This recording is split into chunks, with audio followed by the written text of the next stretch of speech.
സംസ്ഥാന ആസൂത്രണ ബോർഡിലെ നിയമനവുമായി ബന്ധപ്പെട്ട വിവാദങ്ങളിൽ PSCക്ക് തിരിച്ചടിയായി വിവരാവകാശ കമ്മീഷന്റെ ഉത്തരവ്.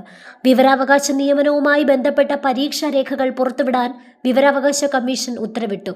ഉത്തരക്കടലാസും അഭിമുഖത്തിലെ മാർക്കിന്റെ വിവരങ്ങളും അടക്കം പുറത്തുവിടണമെന്നാണ് നിർദ്ദേശം.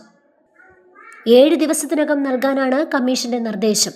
ഉദ്യോഗാർത്ഥികൾ വിവരാവകാശ നിയമം വഴി ആവശ്യപ്പെട്ടിട്ടും നൽകാതിരുന്ന രേഖകൾ നൽകാനാണ് നിർദ്ദേശം നൽകിയിരിക്കുന്നത്. അതേസമയം മൂല്യനിർണ്ണയത്തിൽ പിഴവുണ്ടായെന്ന് പരീക്ഷാ കൺട്രോളർ വ്യക്തമാക്കി. മൂല്യനിർണ്ണയത്തിൽ അസൈൻ ചെയ്തതിൽ പിഴവുണ്ടായെന്നും 10 ചോദ്യങ്ങൾ മൂല്യനിർണ്ണയത്തിന് നൽകിയിരുന്നില്ല എന്നും പരീക്ഷാ കൺട്രോളർ പറഞ്ഞു. തുടർന്നുള്ള അന്വേഷണത്തിന് SPയെ ചുമതലപ്പെടുത്തി 2 ആഴ്ചയ്ക്കകം റിപ്പോർട്ട് നൽകാനാണ് നിർദ്ദേശിച്ചിരിക്കുന്നത്. വാർത്താക്കുറിപ്പിലൂടെയാണ് PSC ഇക്കാര്യം അറിയിച്ചത്.